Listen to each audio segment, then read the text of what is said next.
Renegade Immortal Chapter 505. Hello, welcome back to my channel, Books with AR. Planet Tianyun cultivation alliance के तहत एक rank 7 cultivation planet है। ये कहा जा सकता है कि रैंक 7 कल्टीवेशन प्लैनेट्स के दरमियान भी ये एक टॉप टियर मौजूदगी है, और वो इसलिए कि प्लैनेट त्यानयुन पर ऑल सीयर नाम का एक शख्स मौजूद है। ऑल सीयर को अपनी नस्ल का एक इंतहाई मोहतरम सेज समझा जाता है, यहाँ तक कि उसका कल्टीवेशन अलायंस में भी एक मकाम है। वो एक ऐसा शख्स है जिससे बहुत से लोग उलझना नहीं चाहते। एक रैंक 7 कल्टीवेशन प्लैनेट आमतौर पर अपनी ताकत को बढ़ाने के लिए कई रैंक 6 कल्टीवेशन प्लैनेट्स को अपने कंट्रोल में रखता है, लेकिन प्लैनेट त्यानियोन के लिए ये सच नहीं है।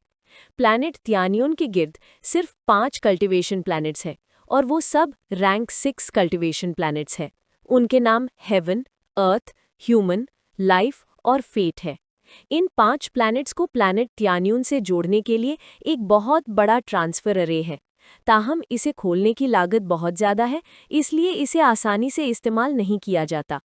इन 5 प्लैनेट्स के अलावा प्लैनेट त्यानियोन के गिर्द और भी बहुत से छोटे प्लैनेट्स हैं।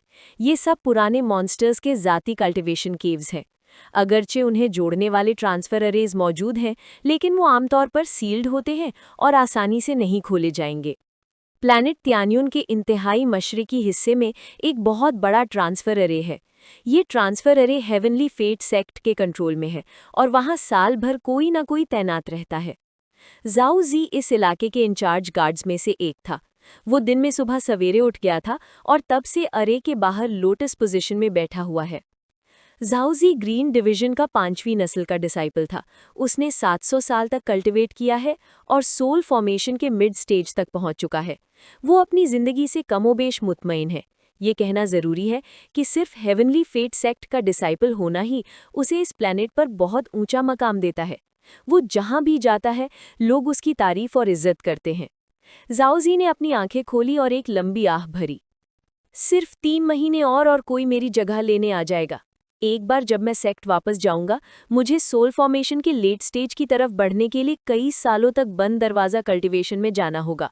एक बार जब मैं सोल फॉर्मेशन के लेट स्टेज तक पहुंच जाऊंगा, तो मैं ट्रेन करने के लिए सेक्ट छोड़ने की दरख्वास्त करूंगा।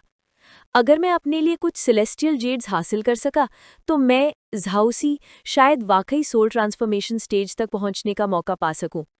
इस बारे में सोचते हुए झाउसी की आंखों में हसरत झलकने लगी। बदकिस्मती से मेरी किस्मत अच्छी नहीं है। अगर मैं उन एंसेस्टर्स की तरह खुशकिस्मत होता जिन्हें बराने रास्त फाउंडिंग एंसेस्टर्स के डिसाइपल्स के तौर पर कबूल कर लिया गया था, तो ये सब कोई मसला नहीं होता। अफसोस, जब से मैं झाउसी बच्चा था, मैंने असेंडेंट स्टेज तक पहुंचने का ख्वाब देखा था।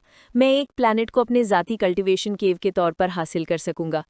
क्या ये दुनिया की सबसे खुशी वाली बात नहीं है? झाउसी ने तल्ख मुस्कुराहट दी।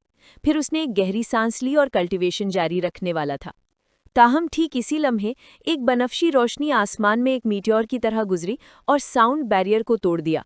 जल्द ही बनफशी रोशनी करीब आई और सिर्फ 10,000 फीट दूर थी। जाउजी का चेहरा संजीदा हो गया। वो खड़ा नहीं हुआ, लेकिन सर्द नजरों से आने वाली बनफशी रोशनी को देखता रहा। हर रोज कुछ लोग ट्रांसफर अरे इस्तेमाल करते थे। चंद बहुत ताकतवर कल्टीवेटर्स के अलावा, अगरचे उनका कल्टीवेशन लेवल उससे ऊंचा भी होता, जाउजी फिर भी उन्हें हकारत से देखता था, क्योंकि वो जाउसी हेवनली फेट सेक्ट का एक डिसाइपल था। इस लम्हे जैसे ही सूरज आसमान पर तुलू होने लगा, बनफशी रोशनी की रफ्तार आहिस्ता हो गई, जिससे जाउसी उसके अंदर के शख्स को देख सका। इस शख्स के सर पर लंबे बाल थे जो बस उसके पीछे बह रहे थे। उसने बनफशी लिबास पहना हुआ था और एक कदम में जाउसी के सामने 10 फीट दूर पहुंच गया। उस शख्स ने फिर जाउसी को सर्द नजरों से देखा। जाउसी की निगाह इस शख्स की कमर पर बंधे टोकन पर पड़ी। टोकन पर वाज़े तौर पर एक 7 खुदा हुआ था। जिस लम्हे उसने टोकन देखा, जाओसी का जिस्म कांपने लगा। बिना किसी हिचकिचाहट के वो खड़ा हो गया और एहतराम से कहा, ग्रीन डिवीजन का 5th जनरेशन डिसाइपल जाओसी पर्पल डिवीजन के 7वें एंसेस्टर को सलाम करता है। जाओसी का रवैया इस वक्त इंतहाई मोहतरमाना था, लेकिन उसका दिल जोर जोर से धड़क रहा था। अगरचे वो फाउंडिंग एंसेस्टर की सालगिरह की तकरीब में शामिल होने का अहल नहीं था, लेकिन उसने बहुत सी अफवाहें सुन रखी थीं। इन अफवाहों में सबसे ज्यादा जिस बारे में बात की गई थी वो ये थी कि फाउंडिंग एंसेस्टर ने एक नया डिसाइपल कबूल किया है, पर्पल डिवीजन का 7वां डिसाइपल वोंग लिन। जैसे ही ये वोंग लिन पर्पल डिवीजन में दाखिल हुआ, उसने उसे मुकम्मल तौर पर उलट-पलट कर दिया। पर्पल डिवीजन के दूसरे भाई को बेरहमी से कत्ल करने के बाद वो यहाँ तक कि ट्रू डिसाइपल के खिताब की लड़ाई में भी शामिल हो गया। इस शख्स ने अपनी mid stage soul transformation cultivation को पर्पल डिवीजन की चौथी बहन के खिलाफ इस्तेमाल किया, जो लेट स्टेज सोल ट्रांसफॉर्मेशन पर थी, और जीत गया। लेकिन ये अफवाह का अहम हिस्सा नहीं था। अहम हिस्सा ये था कि पर्पल डिवीजन का छठा भाई, जो एक एसेंडेंट कल्टीवेटर था, अचानक वापस आ गया और एक अजीम जंग शुरू हो गई। अगरचे वोंग लिन ये जंग हार गया, लेकिन हेवनली फेथ सेक्ट के तमाम डिसाइपल्स का उसके बारे में नजरिया बहुत बदल गया। 3 किलिंग स्पेल्स वोंग लिन की पहचान बन गईं और ताकतवर डिमोनिक ऑरा ने वोंग लिन को एक बेमिसाल ऑरा बख्शी। ये मुख्तलिफ अफवाहें बहुत से लोगों से गुजरी और आखिरकार जाओ सी के कानों तक पहुंची। जहां तक वो जानता था, ये वोंग लिन एक डिमोनिक कल्टीवेटर था जो ना सिर्फ बदमिजाज था, बल्कि जो कोई भी उसे गुस्सा दिलाता वो उसे फौरन कत्ल कर देता था। फॉर्मेशन को अर्थ प्लैनेट के लिए खोलो। वोंग लिन की आवाज पुरसुकून थी। वो जाओसी के पास से गुजरा और सीधा ट्रांसफर अरे में दाखिल हो गया। जब वो हवा में था तो वो पहले से ही इस ट्रांसफर अरे का मुशाहिदा कर चुका था। ये अरे तकरीबन 5 किलोमीटर के वसी इलाके में फैला हुआ था और जमीन पर बेशुमार पेचीदा निशान खुदे हुए थे। अरे से ताकतवर ऑरा की लहरें निकलकर फैल रही थीं। फासले से ऐसा लगता था जैसे यहाँ घनी धुंध है जो लोगों को बेहतर तौर पर देखने से रोकती थी। इस 5 किलोमीटर के इलाके में बेशुमार गहरे नाले थे। वो आपस में गुथे हुए दरियाओं की तरह थे जो समंदर में गिरने से पहले होते हैं। एक पुरस्कार ताकत इन नालों में हरकत करती थी जो एनर्जी से भरे हुए थे। ये ट्रांसफर अरे जो इस 5 किलोमीटर के इलाके को ढके हुए था, अब ट्रांसफर अरे नहीं लगता था। ये किसी प्राइमल बीस्ट की तरह ज्यादा था। इस अरे की पेचीदगी वोंग लिन के देखे हुए किसी दूसरे ट्रांसफर अरे से बहुत ज्यादा थी। जाओसी ने एक गहरी सांस ली और फौरन जवाब दिया। वो ट्रांसफर अरे के एक तरफ गया, एक सील बनाई और उसकी तरफ एक सब्ज रोशनी की किरण भेजी। जिस लम्हे सब्ज रोशनी ट्रांसफर अरे में दाखिल हुई, अजीम ट्रांसफर अरे गरजने लगा। आखिर में ऐसा लगा जैसे आसमान लरज रहा है।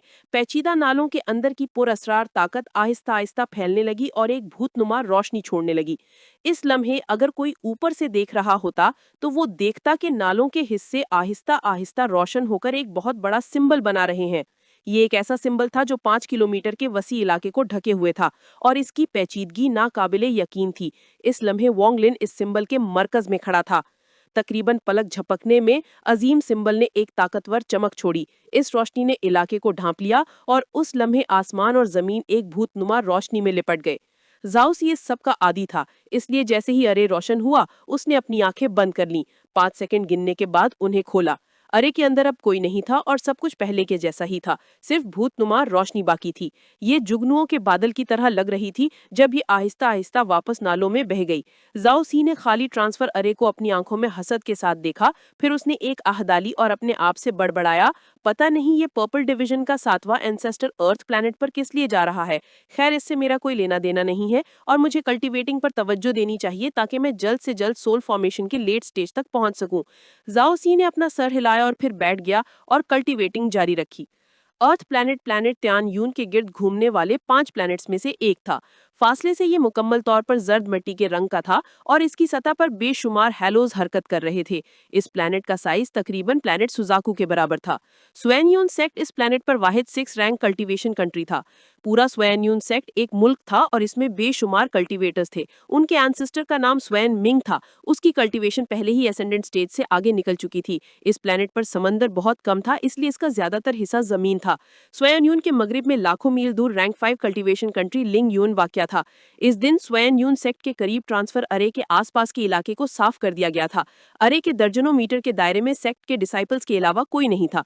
ट्रांसफर अरे के बाहर स्वैन यून सेक्ट का जूनियर सेक्ट मास्टर अक्स यून सान खामोशी से खड़ा था। उसके पास एक कीमती पंखा था जिसे वो कभी कभार अपनी हथेली पर मारता था।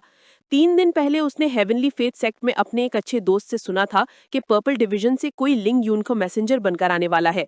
आमतौर पर अक्सियोन इस तरह के छोटे मामले की परवाह नहीं करता, लेकिन जब उसे पता चला कि आने वाला पर्पल डिवीजन का 7वां भाई ऑल सीयर का नया डिसाइपल जिसे उसने अभी कबूल किया है वोंग लिन है, तो उसका दिल अचानक बदल गया।